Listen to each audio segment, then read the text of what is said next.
meus amigos, bom dia. Estamos aqui com a Cleide Neves. A Cleide Neves, conhecida como Cleidinha, ela é esposa do nosso fotógrafo Valdemir, né? Egressa da Unifam, fez curso de letras, né? Pedagogia da Unifam e também o curso de psicologia. Hoje está mestranda em psicologia, é uma dos expoentes, né, que saiu da nossa instituição e hoje também é professora da instituição. Cleidinha, para começar o nosso bate-papo, vamos falar um pouquinho de você, quem é a Cleidinha, para que os nossos internautas, os nossos amigos, os nossos companheiros que nos seguem possam conhecer um pouquinho da sua história. Professor, primeiramente eu gostaria de agradecer pelo convite, né? É uma satisfação enorme estar aqui com o senhor no Café com o Professor Alcides. Muito obrigada mesmo pelo convite, tá? A Cleide Neves, né? A então Cleidinha, esse apelido carinhoso, né? Trazido pelos meus pais, estendido aí para os amigos próximos e para os amigos de uma forma geral, né? Eu cheguei na nossa cidade de Aparecida de Goiânia em janeiro do ano 2000, né? E imediatamente, para que não houvesse uma procrastinação, eu já prestei o vestibular ali na Unifam, né? Eu fui trazida por familiares. Os meus pais moram no interior da Bahia, sou baiana, assim como o senhor. Coisa boa. Sim, o baiano sempre é muito corajoso, eu sempre enfatizo isso, né? E é uma das minhas qualidades, é a coragem. Os meus pais também foram muito corajosos, muito audaciosos. Eu não tenho como agradecer, né, a coragem deles me disponibilizarem, né? Buscar mais conhecimentos. E com a ajuda, né, de uma tia, devo também imensamente a minha tia Josefa, que me acolheu ali na moradia dela, me proporcionou ter o conhecimento a mais. E aí, comecei o curso de pedagogia, já sonhava com a psicologia, tá, professor? Mas aí, por motivos, né, particulares, financeiros, dentre outros, eu já conheço a pedagogia, sou filha de professora, sou filha de lavrador, essa profissão que meu pai traz com tanta humildade, tanto carinho e zelo, né? Porque tudo o que ele conseguiu ali foi através de ser lavrador, de ser esse homem também corajoso. Falar em lavrador, deixa eu fazer um adendo aqui na sua fala. Eu assisti um vídeo uma vez onde um pai ficava na roça, penando ali, trabalhando, dando o seu melhor para formar o seu filho em medicina. E aí, no dia da formatura do filho, ele foi, sabe, assim, muito feliz, realizado. Mas os trajes deles eram muito simples. E o filho, né, ficou, não vai entrar não. Né? Aquilo lá me cortou o coração quando eu vi uma ação daquela. O pai fazendo de tudo para fazer com que o seu filho concluísse a faculdade, para dar um estudo para o seu filho, suando de sol a sol, sereno a sereno, para fazer com que o seu filho fosse realmente formado no curso que ele tanto sonhava, que era o curso de medicina. E no dia que ele chegou lá, ele teve essa frustração, essa decepção. E ele que tinha perdido a esposa no decorrer do curso do filho, ficou sozinho cuidando da roça, da lavoura, para dar o sustento para o seu filho e, consequentemente, pagar a faculdade. Ele voltou triste, desesperado, angustiado, com o seu coração totalmente cortado por ter sido tricotado, né? E desprezado pelo seu filho. Eu sempre falo, professor, para as minhas filhas, né? Eu sou mãe de 2 filhas. E eu sempre falo, não só para elas, mas também para os meus alunos, de uma forma geral, que diploma algum, independente do curso que você escolheu para a sua profissão, vai dizer do seu caráter, né? Eu tenho certeza absoluta que o caráter é algo que foi trazido na sua essência, né? E isso eu faço questão sempre de colocar os meus pais em prioridade, em primeiro plano, em tudo. E voltando a falar sobre a Cleidinha, a Cleide Neves, né? A Cleidinha não existiria não estaria aqui hoje, nesse momento, olhando para o senhor, professor. Primeiramente a Deus, aos meus pais, né, a minha tia, que eu sempre vou ser grata, e ao senhor. O senhor me proporcionou ali, antes mesmo de eu ser contemplada com a bolsa da UVG, quantas vezes eu entrei ali naquela salinha do senhor e o senhor me proporcionou descontos, e aquilo ali me ajudava muito, né? Porque quando eu tomei coragem de ir morar sozinha, de ser realmente independente, essa economia que eu fazia, o senhor não tem noção da minha gratidão por isso. Então, a Cleidinha é uma continuidade daquilo que os meus pais, né, apresentaram ali na Bahia, aqui em Aparecida de Goiânia, no estado de Goiás. Esse nome é um nome muito carinhoso, né, o qual quem realmente assim me chama é porque tem o carinho envolvido. Tá certo. Bom, nós temos um assunto muito importante para tratarmos aqui, batendo nesse bate-papo.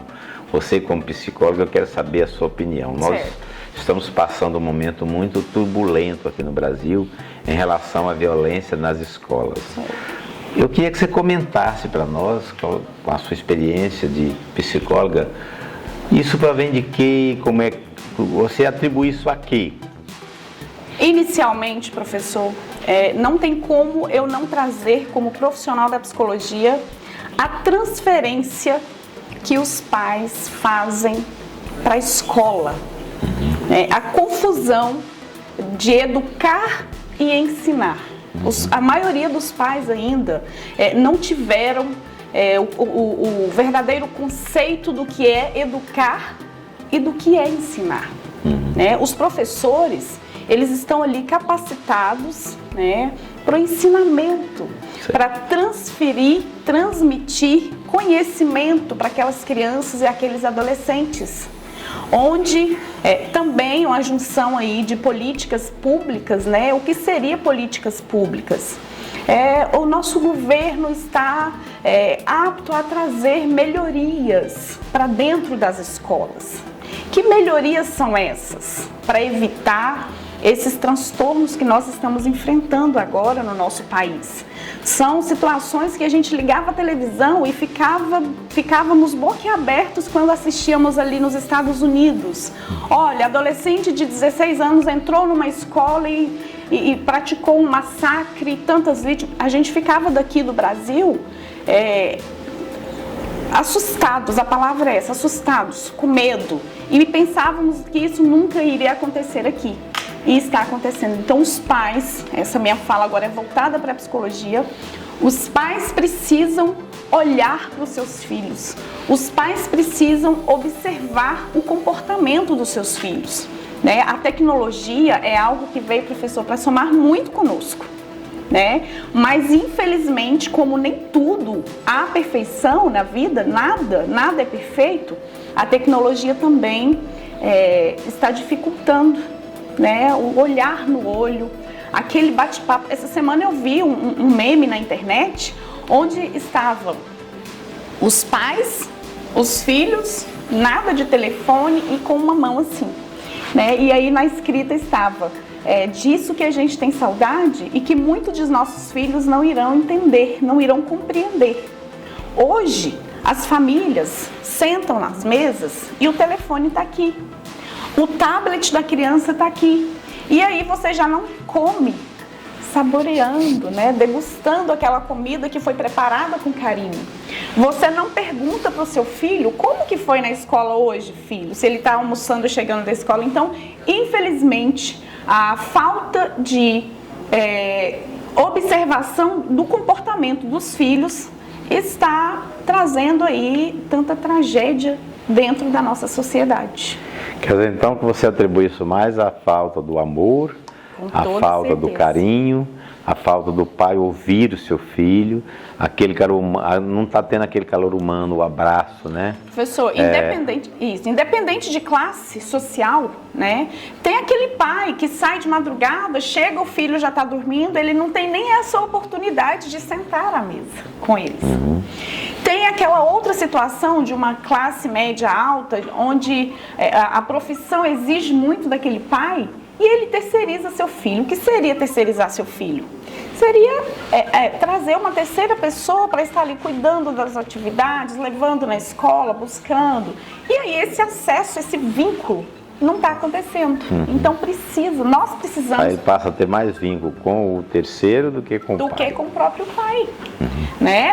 Nós vimos algumas polêmicas aí de famosos, dia desse, não precisa a gente citar nomes, mas onde a criança às vezes se apega muito mais àquela pessoa, a pessoa cuidadora, porque está tendo ali o contato físico, o carinho, o sentido, o carinho sabe, dessa pessoa todo dia. Exatamente. Né? Então, que as nossas autoridades, né, eu aqui como senhor, deputado federal, onde atua tão bem aí em prol da nossa cidade, do nosso estado e do nosso país, com toda certeza, nós precisamos alertar, trazer para as nossas escolas a Lei 13.935/19.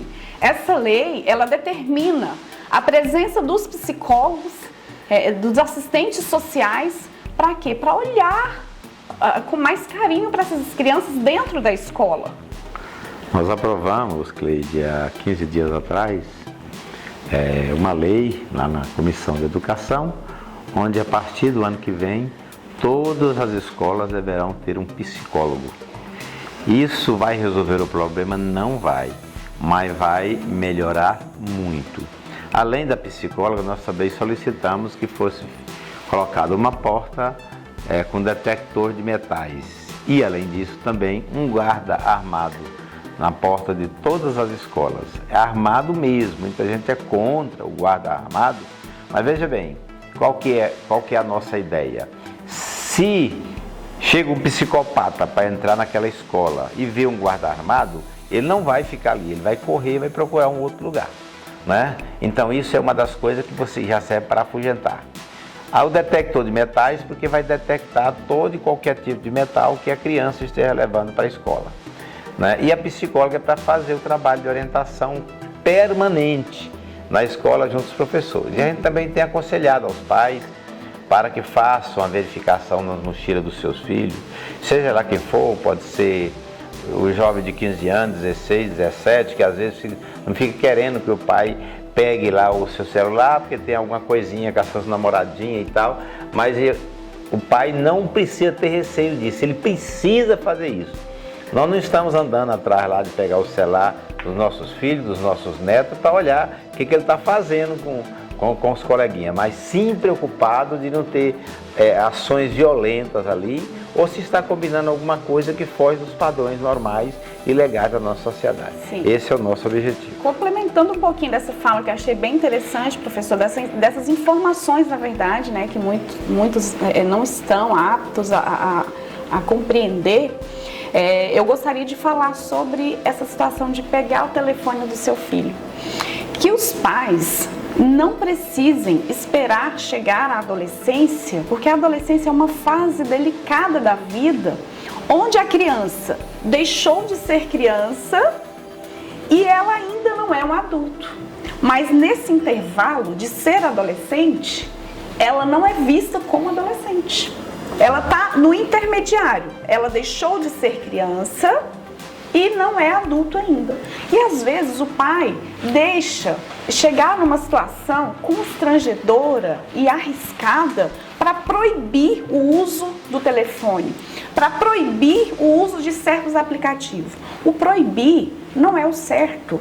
O certo é dialogar, é desde ali pequeno, orientar. Sim, conversar com essa criança e falar, olha, você não tem idade para isso, quando você tiver a idade, você vai acessar. Chegou a idade da adolescência, ele vai ter uma iniciativa de explicar e de não ter medo do seu pai. A criança precisa não ter medo, ela precisa ter respeito e compreensão de que aquela fase é delicada e de ser vista como adolescente. Então, o diálogo, a educação, a gente tem até um ditado popular, a educação começa em casa. E aí, quando essa criança assiste cenas violentas, né, violência doméstica, quando essa criança é maltratada, não é olhada como deveria ser vista, ela vai remeter isso a quem? Lá na escola, com seus colegas, que é onde ela cria voz. dentro da casa dela, ela fica inibida. Meu pai é uma autoridade na minha vida, eu tenho medo que ele me espanque ou que coisa do tipo. Tem medo, ele não tem respeito. E aí ele chega na escola, a primeira coisa que ele vai fazer é a violência escolar. Perfeito. Hoje nós temos um grande problema nos professorados brasileiros, né? Cerca de 12% dos nossos colegas professores, depois dos 40, 50 anos, começam a ter problemas mentais, problema de saúde mental dos nossos colegas professores. Você, como psicólogo, como você vê isso? O que pode ser feito para que isso seja melhorar? Professor, melhor falar disso aqui com o senhor, que já é chamado de professor, né? Eu, como filha de professora, como professora há mais de 20 anos, a gente sabe a sobrecarga, né, do professor. O professor leva situações para dentro de casa, situações profissionais. Então, como psicóloga, né, eu vejo a necessidade da extensão desse psicólogo escolar, porque o psicólogo escolar, ele não vai conseguir fazer um atendimento clínico. Ele vai orientar, ele vai conversar com os pais, ele vai orientar a escola, mas o profissional da educação, ele não está ali sendo atendido por um profissional da psicologia. E ele precisa, né? A saúde mental, nós temos aí uma síndrome, né, que chama burnout. O que acometeria a pessoa a estar com essa síndrome? O excesso de trabalho. Então, esse profissional da educação, ele precisa também ser visto com respeito. Hoje, os nossos adolescentes, infelizmente, não respeitam seus professores como na nossa época, professor. Na nossa época, professor era uma autoridade, a gente queria ser professor. Hoje nós estamos vendo campanhas aí para que pessoas voltem a estudar pedagogia, voltem a estudar letras, porque a demanda caiu. As pessoas estão com medo de se tornarem professores, mesmo que eles sonhem com isso. Por conta dessa fragilidade, dessa falta de apoio, né? Dessa falta de tempo, as políticas públicas, eu volto a falar das políticas públicas, precisam olhar mais com carinho para a saúde mental, para que os nossos professores não estejam aí com a síndrome de burnout. Tá certo. Vamos agora, continuando aqui o Café com o professor Alcides, falar do feminicídio. Hoje é um assunto que está aí na baia, né? Diariamente a gente vê e com muita ênfase vem acontecendo o feminicídio no Brasil. Nos últimos anos a gente não tem dados que nos mostrem que está sendo regredido, e sim aumentado o número de feminicídios dia a dia. Sim. Você, como psicóloga, como vê isso? O que se orienta as nossas mulheres a fazer em caso extremo como esse? Sim, professor, felizmente, né, nós mulheres, agora eu vou generalizar para nós mulheres, vou olhar carinhosamente para nós agora, estamos sendo vistas com um olhar mais carinhoso, felizmente por isso, né? O que eu oriento como psicóloga, né? Essa mulher está sofrendo uma violência psicológica, né? O agressor, ele não começa batendo, ele não começa empurrando, ele começa verbalizando. Então, você percebeu que você está sendo maltratada verbalmente? Dialogue, tente resolver a situação da melhor maneira possível, porque no nosso país, a cada minuto, o índice de mulheres pós-pandemia, ao invés de melhorar com esse olhar carinhoso aí das políticas públicas para nós, pioraram, né? Esse aumento foi drástico, né? Assustador, eu diria. Nós nem imaginamos pessoas, às vezes a gente quando fala violência doméstica, a gente acha que só aquela mulher da classe média baixa sofre. Não, nós vimos aí autoridades que escreviam para toda a sociedade brasileira, né? Espancando juiz de direito, espancando uma mulher. Então essa mulher precisa arregaçar as mangas e procurar ajuda. Que ajuda que é essa? Nós temos aí muita força hoje, então essa mulher precisa buscar ajuda. não dar continuidade para que não chegue até a morte. Porque o caminho é esse, o feminicídio tem aumentado e nós precisamos arregaçar as nossas mangas e dizer não. Quando uma mulher diz não, não é não, ponto final. Fale um pouquinho da sua vida de professora. Vamos lá. Então, né, ser professora para mim é um privilégio, né? Eu sou feliz quando eu falo dessa profissão, que eu tenho muita emoção porque foi transmitida e transferida de mãe para filha. Eu tenho muito orgulho da minha mãe, professor. É a mulher que eu mais admiro na vida, é a mulher que mais me inspira. Hoje ela aposentou, né, felizmente, mas eu dou continuidade nessa história, mesmo realizando o meu sonho de ser psicóloga, né? Eu atendo hoje numa clínica e assimilo a minha profissão de psicóloga e professora. É só agradecer mesmo, dizer que dar continuidade, ser uma mestranda em psicologia e dar continuidade na graduação, não tem explicação. É só sentir mesmo a emoção de estar ali com os meus alunos, de dividir conhecimentos. Dividir conhecimento é maravilhoso, é uma troca. Eu sempre falo para os meus alunos, ninguém sai dessa porta como entrou. É uma troca de aprendizagem. O professor leva algum conhecimento e o aluno traz também, com aquela dificuldade que ele tem, o ângulo do professor muda diante de determinados assuntos. Então é maravilhoso. Perfeito. Bom, nós estamos aqui então encerrando esse programa de hoje. Quero as suas considerações finais, né? Fique à vontade para falar alguma coisa que porventura nós não perguntamos. Você tem à vontade, fique à vontade aí para falar, porque porventura a gente pode ter esquecido alguma coisa.